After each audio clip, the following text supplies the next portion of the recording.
é intimamente ligada à história de São João Marcos. Rio Claro foi um município que foi originário de um caminho de tropeiros. E nesse caminho de tropeiros era muitas vezes concretizado ranchos, né, que eles chamavam de ranchos, que era aquela parada para troca, para descanso e tal, e todos esses ranchos formavam então as primeiras habitações do local. Isso data de 1730 e pouco, né? Se eu não me engano, foi criado o curato, em 1830. O curato Nossa Senhora da Piedade de Rio Claro. Ela foi erigida a freguesia em 1839. E 19 de maio de 1849, ela consegue a sua independência política e administrativa, porque aqui tudo era São João Marcos. Todo esse território pertencia a São João Marcos. Rio Claro se tornou, em algum momento, distrito de São João Marcos, e com o caminho histórico, né, se tornou, então, a sede do município, e São João Marcos se tornou distrito de São João de Rio Claro. Sou o Ivan de Moura, Portugal, conhecido como Ivan Portugal. Sou animador cultural da prefeitura, efetivo, desde 98, e estou aqui na função, né, de chefe de divisão do patrimônio cultural atualmente. E é um prazer, desde já agradeço o convite de estar aqui, junto com a secretária, dando esse testemunho, esse depoimento para vocês. Temos também, né, que destacar, né, um livro que faz homenagem ao meu avô, né, Manuel Portugal, O Homem à Terra, onde é destacado que, por Santo Antônio de Capivari teve que mudar para Parado, Rio Claro, nossa sede em Rio Claro, teve que mudar para Itaverá, que significa pedra brilhante. Isso desagradou muita gente também em Rio Claro, e um deles que levantou a bandeira com mais afinco foi o meu avô, pela história que eu já contei aqui. Eles chegaram em Rio Claro bem antes da sua fundação. E desde lá, desde os caminhos de tropeiros que existia, desde do ranchos, era chamado Rio Claro, porque o Rio Claro era o rio que corta, né, a cidade. Por isso que dava o nome do rio à localidade, né? Então, vamos para Rio Claro, porque o rio estava ali como referência, né? Todas as trilhas serpenteavam e acompanhavam as trilhas indígenas que acompanhavam os rios, né? Tanto que vem, né, de Resende toda essa subida do Paraíba, né? O Paraíba do Sul vem subindo para chegar também aqui nessa região. Então, o livro O Homem à Terra nos dá a base bibliográfica, né, do nascimento, né, desse curato, que é dessa freguesia e depois vila em nossa cidade aqui de Rio Claro.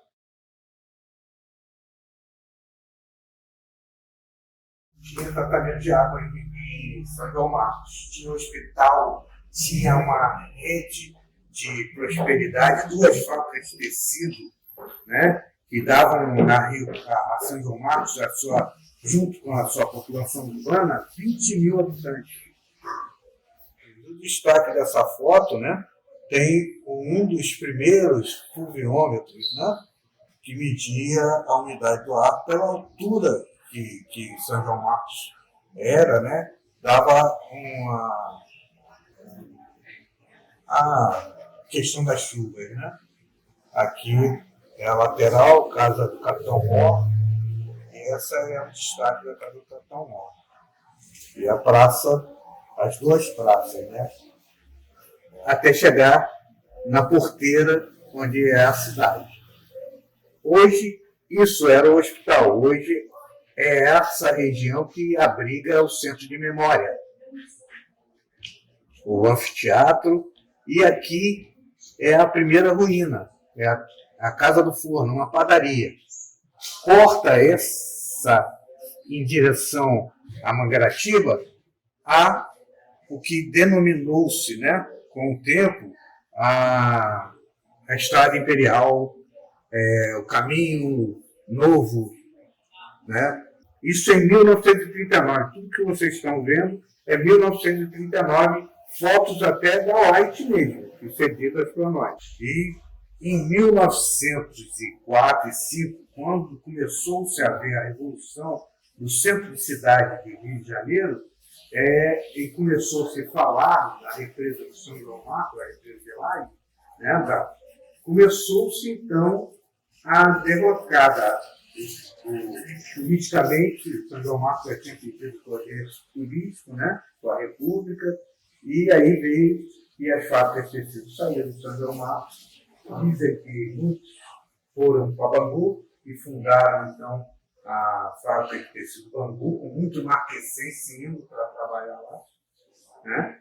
E aí a gente tem todo um aspecto que lembra, né, a monarquia, né? Lembra as cidades de Minas Gerais. Eu consigo mostrar para vocês através do livro, né, uma entrada da cidade que foi caracterizado como Ouro Preto. A gente olha e lembra logo de Ouro Preto. E era a entrada da cidade que hoje vocês, no Parque Arqueológico, percorrem uma ponte, a Ponte do Padre, que é popularmente falada Ponte de Lava-Pés.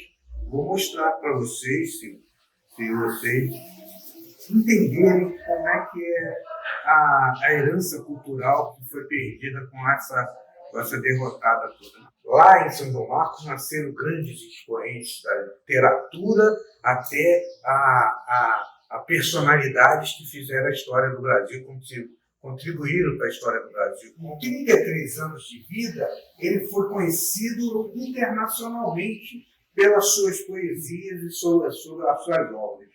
Estamos aqui, então, colocando para vocês o quanto esse caminho da independência perpassou historicamente, né, por Rio Claro, por São João Marcos, a história de Santana, que está intimamente ligada à criação de Capivari, Santo Antônio de Capivari, que depois, com o tempo, né, por uma determinação do IBGE, né, não pôde mais assumir essa nomenclatura de Santo Antônio de Capivari, acabou se tornando, né, Santo Antônio do Parado, e a população não gostou, claro, da pessoa você nascer numa cidade chamada Parado.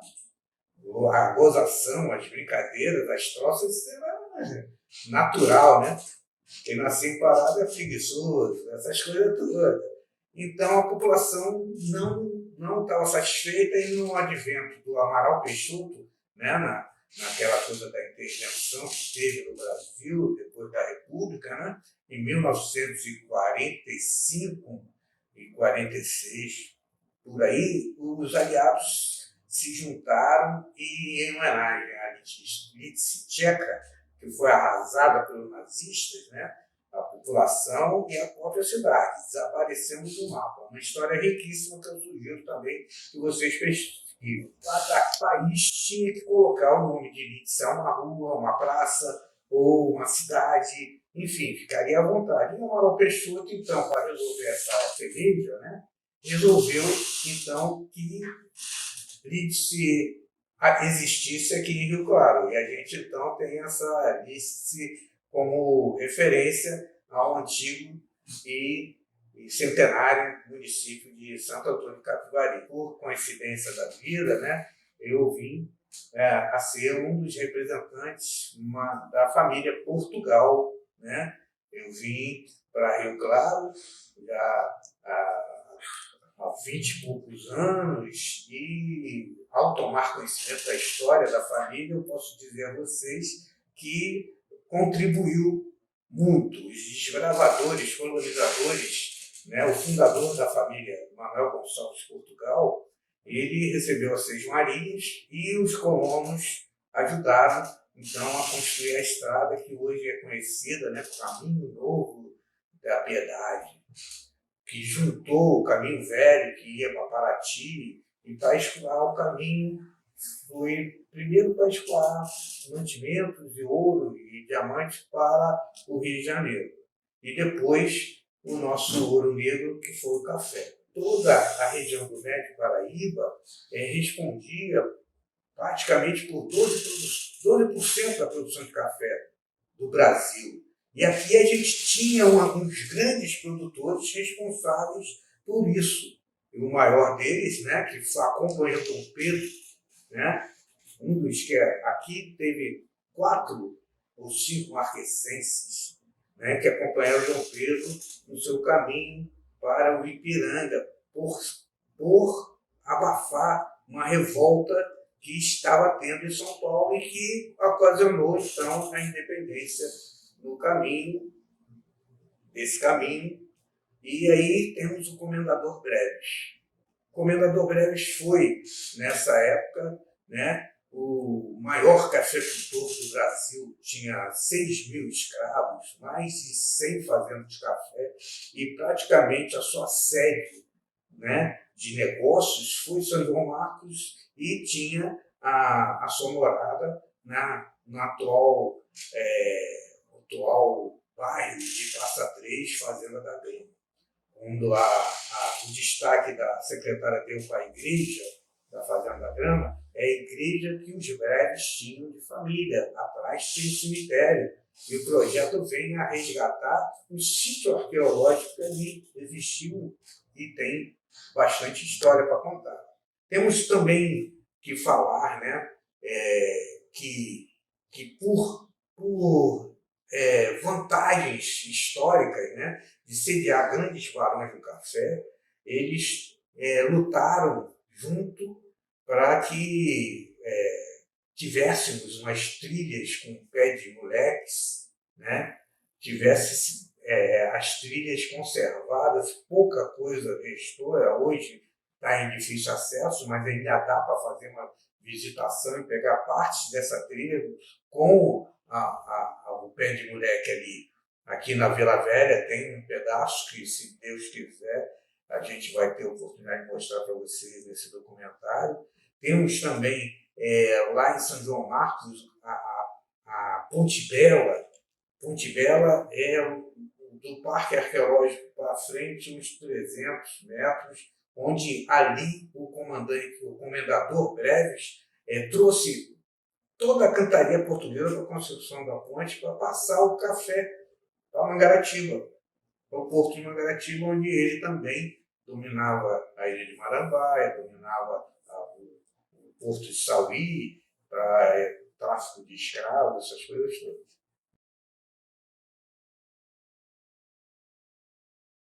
Contextuar na história de Rio Claro essa coisa dos originários, né, remete a gente a falar sobre o nefasto problema, né, do colecionador ter a bibliografia, né, de documentos e tal, que caracterizaram que os puris eram o povo daqui de Rio Claro dominante, o povo indígena que foi o dominante, que na região os índios Botucudo,